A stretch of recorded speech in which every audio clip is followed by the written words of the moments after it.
Buenos días, chicas y chicos. Hoy vamos a empezar con una nueva época histórica que se llama época colonial o colonia. En algunos textos también se le menciona como época virreinal y vamos a ver por qué. Bueno, si recuerdan, quedamos en que es incorrecto decir conquista de Tenochtitlán, porque el último Tlatoani, Cuauhtémoc, se rindió para salvar a su gente. Entonces no fue conquista. Ahí empieza la época colonial con la caída de Tenochtitlán, porque Hernán Cortés empezó a gobernar, a repartir tierras entre sus soldados, mandó varias cartas al rey de España informándole de todo, y como premio de sus hazañas el rey de España lo convirtió en Marqués del Valle. Como todavía no había mapas de todos los nuevos territorios, resultó que el Marquesado del Valle era desde el valle, donde está la Ciudad de México, el Valle de México hasta el Valle de Antequera, Oaxaca. O sea, le tocó un poquito de tierra a Hernán Cortés. Era el Marqués del Valle. Entonces, el periodo colonial de México se inicia con la caída de Tenochtitlán en 1521. ¿Qué siglo es? Muy bien. Y va a durar 300 años, casi exactos, hasta 1821. Los hitos son la caída de Tenochtitlán en 1521 y la consumación de la independencia en 1821. Toda esa época, nuestro país se llamó Nueva España y perteneció al Imperio Español. Apenas cayó Tenochtitlán, empezaron a llegar a Tenochtitlán barcadas, porque venían en barco, de frailes de distintas órdenes religiosas, todos de la Iglesia Católica, que venían a evangelizar a los indígenas. Vamos a dejar ahorita esto en un paréntesis. ¿Por qué evangelizar? El Imperio Español era católico y un papa había encargado desde los reyes católicos, por eso se les conoce así, que eran quienes reinaban en España cuando Cristóbal Colón descubrió América, que no estábamos perdidos, pero bueno, él creyó que llegó a las Indias y por su culpa nos llamaron indios, pero en realidad éramos nuevas tierras desconocidas para ellos. El Papa de entonces encargó a Isabel de Castilla y Fernando de Aragón, que eran los reyes de España, que si había personas en estas nuevas tierras, nos hicieran católicos para mayor gloria de Dios. Por eso se les conoce como los reyes católicos. A esa enseñanza de los evangelios se le llama evangelización. Pero tengan en cuenta que ni nosotros hablábamos español o castellano, ni los españoles hablaban náhuatl o tarasco o mixteco o maya o tzotzil o tlaxcalteco. Y entonces, en paralelo a enseñarnos la doctrina católica, ellos tuvieron que aprender nuestras lenguas y nosotros ir aprendiendo poco a poco el español. De ahí que, como ustedes ven en la imagen, la evangelización es un proceso de aculturación, es decir, de modificación o cambio de cultura. La evangelización en la Nueva España fue un proceso que implicó, mediante el aprendizaje voluntario o forzoso, la transmisión de la cultura europea o la cultura occidental, ya que tenía que ver no solamente con aprender la religión católica, sino la lengua española y también usos y costumbres de los europeos. En 1521 es la caída de Tenochtitlán. ¿Quién se acuerda qué siglo es 1521? Bien, en el siglo XVI, entonces empezaron a llegar distintas órdenes religiosas. Primero llegaron los franciscanos, que es una orden fundada por San Francisco de Asís. Después llegaron los dominicos, otra orden religiosa fundada por Santo Domingo de Guzmán. Después llegaron los agustinos, fundados por San Agustín. Después llegaron los juaninos, fundados por San Juan de Dios. Después los mercedarios, fundados por el conde de Barcelona. Y casi a finales del siglo XVI llegan los jesuitas, o Compañía de Jesús, fundados por San Ignacio de Loyola. Aunque todos pertenecen a la Iglesia Católica, cada orden tiene sus formas de hacer las cosas y su hábito o uniforme es diferente, por lo que se distingue. Entonces, estos religiosos o frailes debían de educar a los naturales, porque los indios vivían no en pueblos, sino vivían aislados en sus casitas y solamente iban a los centros ceremoniales durante las fiestas religiosas. Y esa manera de vivir desperdigados en los campos que trabajaban o cultivaban, a los europeos se les parecía que era como vivir como animales, desperdigados en el monte o en el campo, por un lado. Y por otro lado también les era más fácil enseñarles, si los tenían agrupados, que andarlos buscando de casa en casa. Porque como ustedes pueden imaginar o comprender, con una sola visita no me van a cambiar mis dioses y mis costumbres de años que me enseñaron mis padres y mis abuelos. Entonces empezaron a convencerlos, o a obligarlos si era necesario, a venirse a poblar y formar un pueblo, o sea, vivir en comunidad. Y desde entonces, los pueblos donde vivían los indios se llaman pueblos, y las comunidades donde vivían los españoles se llamaron villas. Había pueblos y había villas. Y cuando éstas crecían y se convertían en ciudades, había tanto indígenas como españoles, pero en diferentes rumbos de la misma población. Entonces, para poder evangelizarlos, los agrupaban los frailes a los indígenas en pueblos, y en cada pueblo les fundaban su iglesia. Acuérdense que los calis de los aztecas, cada cali tenía su mercado, entonces ahora cada cali va a tener su iglesia. Estas repúblicas de indios o pueblos de indios tenían su gobernador indio o cacique, pero supervisado por un español. También los reunían a base de hospitales, pero no hospitales como los imaginamos ahora. Un hospital, en esa época, viene de la palabra hospitalidad, alojamiento. Dado que los caminos eran a pie y eran muy largos, un hospital es un lugar donde puedo quedarme a dormir, pero tampoco era un hotel. O sea, si han ido a la villa, por ejemplo, hay una como galería techada sin paredes, donde el que quiera puede llegar con su cobija o su petate, lo tiende en el piso y lo único que tiene es techo por si llueve. Eso es un hospital. Con el tiempo, como muchos viajeros llegaban enfermos, entonces se les empezó a atender y ayudar a curarse. Pero originalmente eran lugares donde pasar la noche.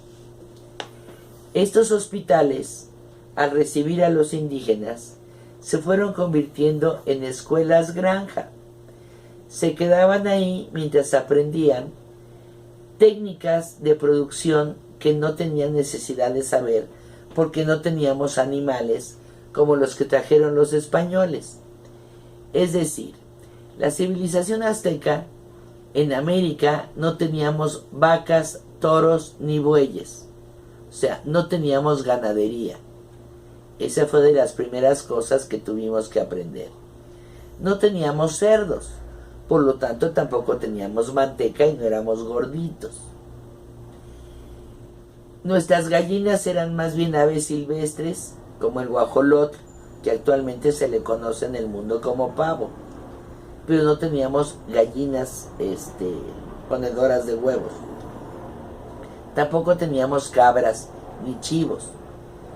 Y tampoco teníamos borregos, por lo tanto no teníamos lana. Solamente cultivábamos algodón y nuestras telas eran de algodón. En estas escuelas granja de los primeros hospitales, los franciscanos y los frailes de las demás órdenes enseñaban a los indios técnicas de agricultura, de ganadería y otro tipo de oficios como la herrería para las cerraduras de los caballos, las cerraduras de las puertas, que no teníamos necesidad de usar antes. También se creó una institución que se le llamó encomienda. Digamos, ¿cómo te llamas tú? Bueno, y tu papá se llama Pedro Ortiz. Entonces, Cortés, que era el primer gobernador de la Nueva España, le otorga a tu papá Pedro Ortiz el Cerro del Ajusco y lo nombra encomendero de todos los indígenas que vivimos en el Cerro del Ajusco. Se le encomienda a los indios del Ajusco a don Pedro Ortiz. Él nos va a conseguir un fraile misionero que venga a enseñarnos la verdadera doctrina. Ya saben ustedes que para cada uno de nosotros nuestra religión es la única verdadera. Entonces, para los españoles, la única religión válida era la católica. Y a cambio nosotros vamos a trabajar las tierras de don Pedro y él va a ser como nuestro jefe, él va a ser nuestro patrono. Claro que no faltó algún encomendero español que resultó cruel y abusivo, pero más que nada, lo que empezó a diezmar, o sea, a matar muchos indios, fueron epidemias de enfermedades como viruela, sarampión, varicela, que no conocíamos en América, y ustedes saben cómo funcionan las vacunas. En esta gráfica, ustedes ven que en 1518, cuando Hernán Cortés llegó a las costas de Veracruz, se calcula que tan solo en el Valle de México había 25 millones de indígenas. Para 1532, apenas 11 años después de la caída de Tenochtitlán, ya solamente quedaban 20 millones y no nos habían matado los españoles, nos habíamos muerto por enfermedades. El punto llegó a que para finales de siglo, 1595, quedaban cerca de 2 millones de indígenas, lo cual preocupó mucho al rey, y no por caridad cristiana, sino que si se morían todos los indios, ¿quién iba a trabajarles a los españoles? Y entonces se quitó la encomienda y se obligó a que los indios tuvieran un salario para su trabajo. Y los españoles tenían obligación de dar alimento, vestido y pago por los trabajos. En 1550, o sea, casi 20 y tantos años después de la caída de Tenochtitlán, después de muchos años de estarlo discutiendo, decidieron en Europa que los indígenas o naturales de América sí teníamos alma. Y aunque se rían y suene muy chistoso, porque yo tampoco sé cómo nos vieron el alma, el que tuviéramos alma resultó benéfico para nosotros. ¿Por qué? Si teníamos alma, éramos hijos de Dios, éramos personas. Y entonces no podían matarnos como animales o matarnos con trabajos. En cambio, por ejemplo, a los negros que traían de África, ellos sí podían ser esclavos y los compraban y los vendían como comprar un caballo o una gallina, porque decidieron que los negros no tenían alma. Y eso es muy importante, tanto para la economía como para las leyes que daban derecho, se llamaban leyes nuevas, daban derechos a los indígenas.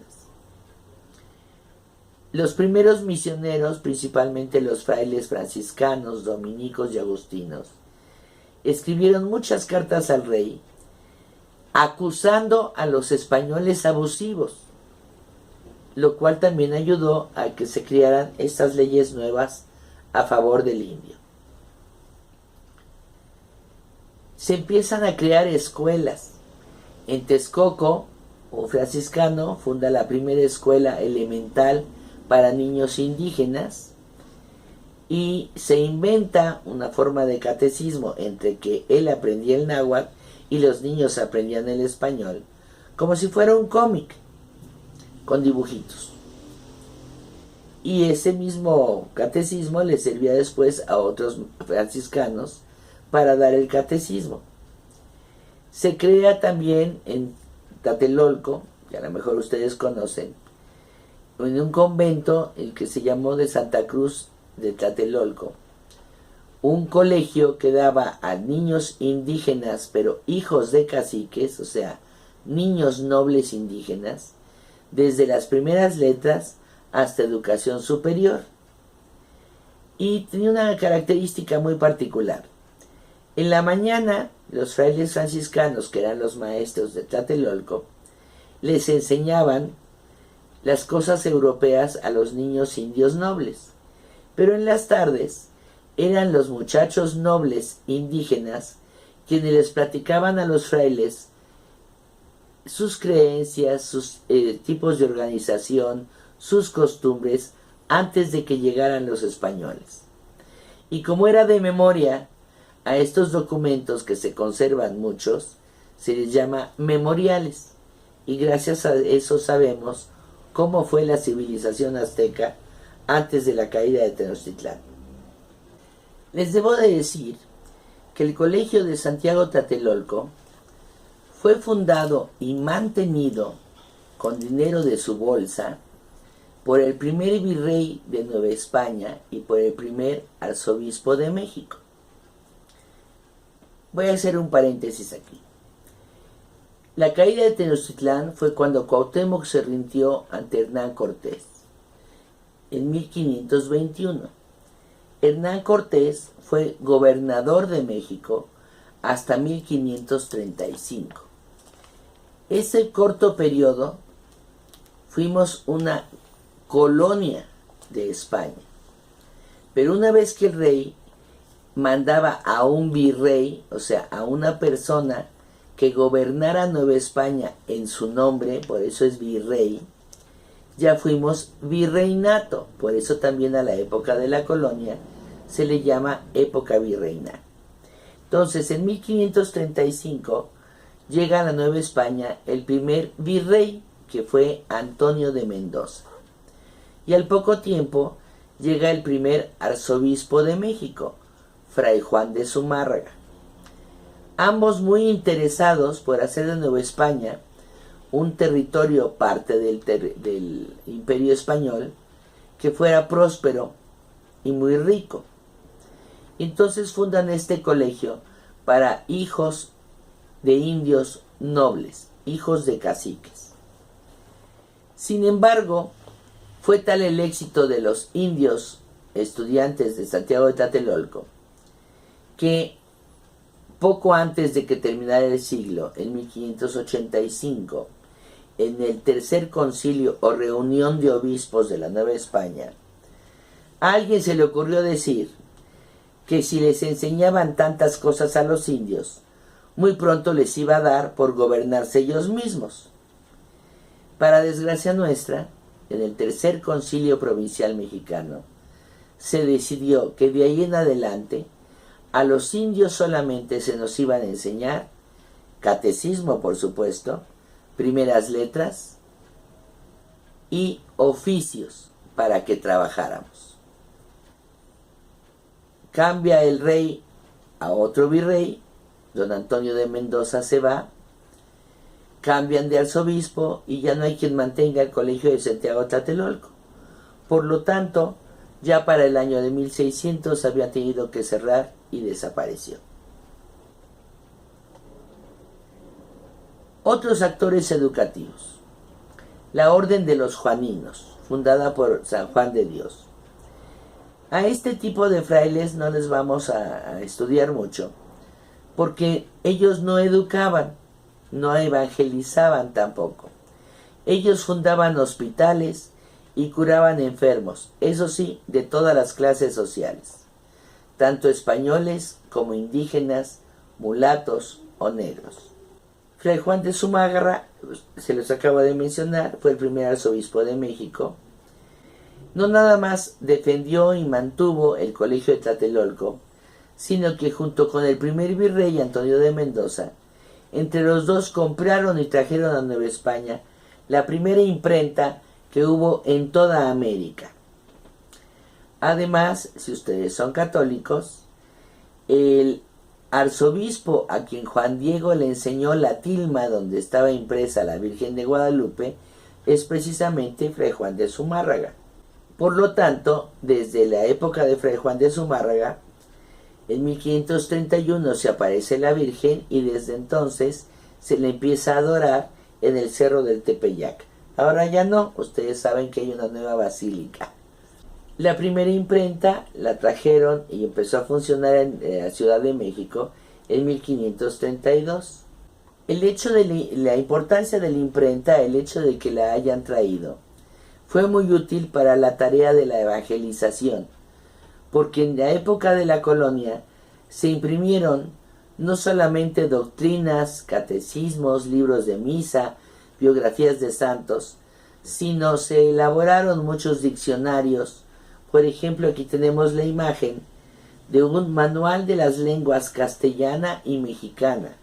O sea, es un diccionario de español y náhuatl. Y se hicieron en muchas lenguas indígenas, porque también es justo decir que no todos los misioneros fueron capaces de aprender lenguas indígenas, y otros porque no querían.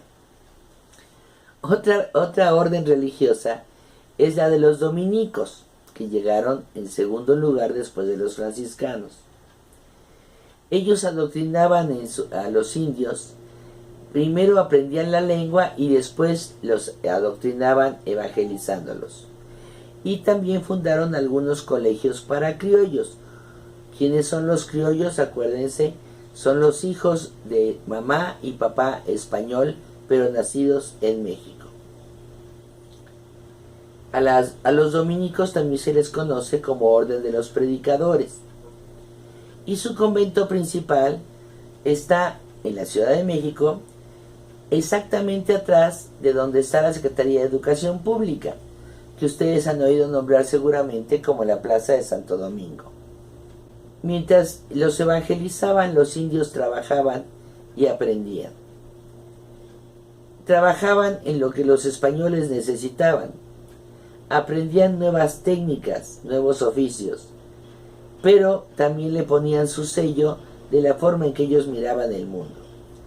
Aquí tienen una muestra de la iglesia de Santo Domingo en la ciudad de Oaxaca, hecha por manos indígenas, siguiendo en las instrucciones de los españoles, que está considerado como uno de los monumentos de patrimonio universal. Los dominicos o frailes dominicanos evangelizaron desde la península de Baja California hasta Guatemala. Curiosamente, cuando desaparece el colegio de Santiago de Tlatelolco, y que en adelante, como ya lo dije, a los indios solamente se les iba a evangelizar y enseñar oficios, el siglo XVI, el siglo de la caída de Tenochtitlán, también se le llama el siglo del mestizaje. En los primeros tiempos, Hernán Cortés venía con sus soldados, pero no traían mujeres. Entonces veían a las indígenas muy guapas y muy bonitas. Y por supuesto que tuvieron hijitos, que son los mestizos, generalmente hijo de padre español y de madre indígena. Los indígenas, habíamos hablado cuando vimos la civilización azteca, que eran muy rígidos y muy rectos en su conducta sexual. Entonces, para una mujer indígena que tenía a un niño mestizo, ya sea por violación o por gusto, era como una afrenta, un insulto, una traición para su grupo, para los indígenas. y no todos los padres españoles reconocían a sus hijos tenidos con una mujer indígena. Como resultado, el siglo del mestizaje, la Ciudad de México y muchas otras poblaciones se llenaron de lo que llamaríamos hoy niños de la calle, la mayor parte mestizos. Los indios no los aceptaban y no todos los españoles los reconocían. Entonces, a mediados del siglo XVI, en 1548, un grupo de españoles bien intencionados, yo sospecho que sintiéndose culpables algunos de ellos, fundan el Colegio de San Juan de Letrán, que fue el primer colegio para muchachos mestizos. Ahí se les enseñaban primeras letras, o sea, leer, escribir, contar y las 4 operaciones de aritmética, doctrina cristiana, por supuesto, gramática latina, a los que tenían posibilidades de ir a la educación superior. Gramática latina es aprender a escribir, leer y hablar latín, porque todos los libros de la universidad estaban en latín. Y además les enseñaba oficios, dado que la mayoría de ellos no iba a ir a la universidad, para que al cumplir los 16 años ya pudieran vivir solos, pero sabiéndose ganar la vida. En 1551 se funda la Real Pontificia Universidad de la Nueva España. Real, porque además del permiso del rey, el rey mandaba un poco de dinero para sostenerla. Pontificia, porque el Papa también dio su autorización y porque todos los maestros eran religiosos, frailes de distintas órdenes. Tenía 3 carreras: medicina, teología, que es lo que estudian los sacerdotes, y derecho. Los profesores, que todos eran religiosos, usaban estos bonetes que a ustedes les pueden parecer chistosos, pero cuando andaban en la calle la gente sabía por el sombrero o bonete si era maestro de licenciatura, de doctorado, de medicina o qué era. Otros actores educativos fue la Compañía de Jesús. A sus miembros se les conoce como jesuitas. Es la última orden que llega a Nueva España, en 1572. Ellos sí era una orden educadora. Entonces, fueron enviados a Nueva España para evangelizar, pero también fundaron muchos colegios para criollos. Cuando ellos fueron enviados a Nueva España, ya tenían más de 600 colegios en Europa y eran reconocidos como buenos educadores. Por otra parte, los jesuitas fue la orden más democrática. Educaban y trataban a todos, desde los españoles peninsulares, pasando por los criollos, los indígenas, y yendo a las calles y a las plazas y mercados, también adoctrinaban hasta los negros y las castas. Tuvieron 32 colegios en lo que era Nueva España. Cuando yo era joven en el milenio pasado, decíamos que el hecho de que Cristóbal Colón descubriera estas tierras, primero no fue descubrimiento, porque nosotros no tuvimos la culpa de que ellos no supieran que aquí vivíamos. Actualmente lo correcto es decir, fue el encuentro de 2 mundos. Por eso Europa se le llama el Viejo Mundo, que era lo que ellos conocían, y América, donde nosotros estamos, es el Nuevo Mundo. Mundos en el sentido de culturas, 2 culturas completamente diferentes. América, con la llegada de los españoles, conocimos el caballo, la vid, el ganado vacuno, el porcino, el caprino, el ovino, el trigo, el limón, la caña de azúcar, el hierro, la pólvora y por lo tanto las armas de fuego, y la rueda como elemento de transporte y de trabajo. Pero también nosotros en América teníamos productos que no conocían en Europa. Europa conoció el maíz, el jitomate y el tomate. Y aquí tengamos cuidado. En México se llama jitomate, que es palabra náhuatl, porque además tenemos el tomate que es verde y el tomatillo que es verde y chiquito. En el resto del planeta, el jitomate se le llama tomate. La papa, la batata, que es el camote, la vainilla, que es de nuestras selvas en Veracruz y Chiapas, el pimiento, que comúnmente llamamos chiles y tenemos de muchas clases, el tabaco, el cacao y por lo tanto el chocolate, el caucho, que es una palabra maya, caoutchouc, que quiere decir impermeable, el látex, que son sabias de árboles, varias técnicas de entretejido textil, técnicas para construir a pesar de ser en zona sísmica, técnicas hidráulicas, técnicas de gestión ecológica, o sea, incendiar los campos, que enriquece la tierra pero sin que se extienda el incendio y acabe con lo que no queremos quemar, técnicas de trabajo metalúrgico, como el de la cera perdida, y sobre todo las matemáticas mesoamericanas. El calendario que actualmente usamos se llama calendario gregoriano. Sin embargo, la NASA, la Agencia Espacial de los Estados Unidos de América, utiliza el calendario maya, porque es más exacto dado que está basado en los movimientos astronómicos. De tarea, me van a escribir en qué cambia la vida europea el haber conocido cada producto de americano que acabamos de ver, y en qué cambió la vida en América el haber conocido cada producto europeo de los que acabamos de ver. La iglesia en la época colonial se encargaba de todo, no nada más de las misas, por supuesto.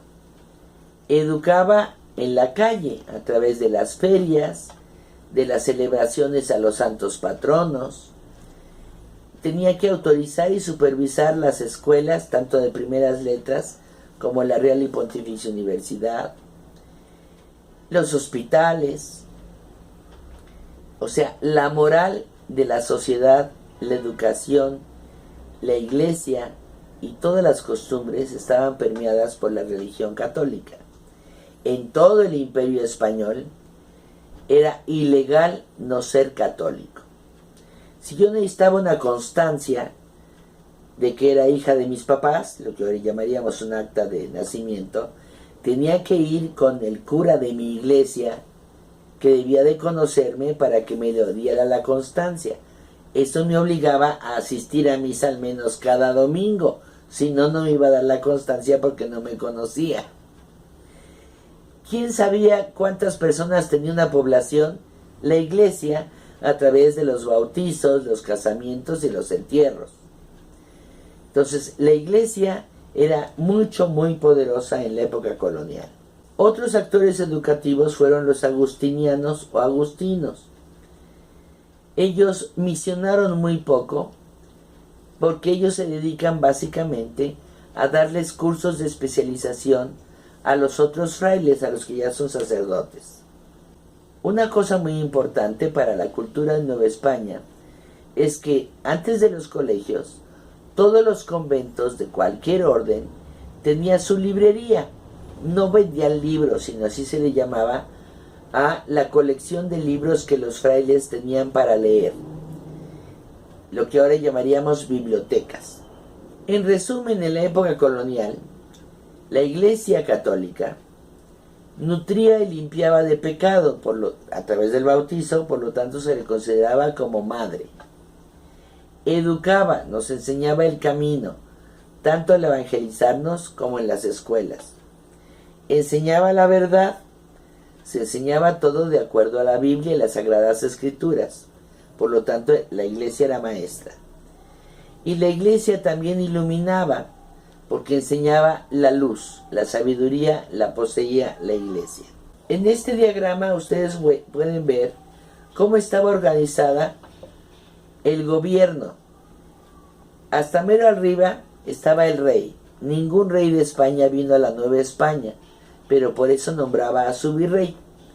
Aquí en la Ciudad de México, capital de la Nueva España, el virrey tenía que ver con la iglesia, había un arzobispo, con la audiencia, que eran los juzgados, y además había el poder civil, pero relacionados con la iglesia.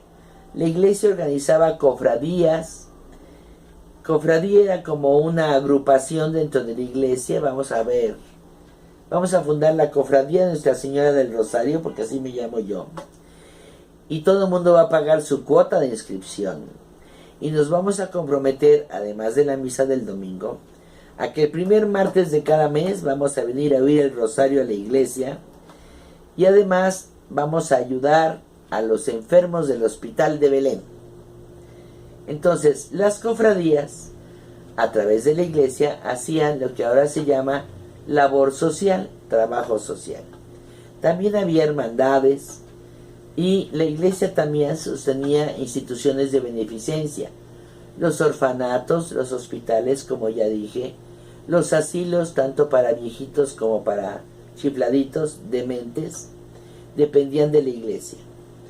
Además, la iglesia dictaba bandos, o sea, como no leyes, sino como normas, edictos. Se suspende la misa de las 12 de la noche a la Virgen de Guadalupe, pero va a ser misa de gallo a las 2 de la mañana, y toda la gente tenía que ir. Y las celebraciones públicas. La iglesia, a través de los distintos frailes, hizo 3 tipos de educación. La educación formal, que es sistemática e intelectual. La educación no formal, que se basa en experiencias de aprendizaje.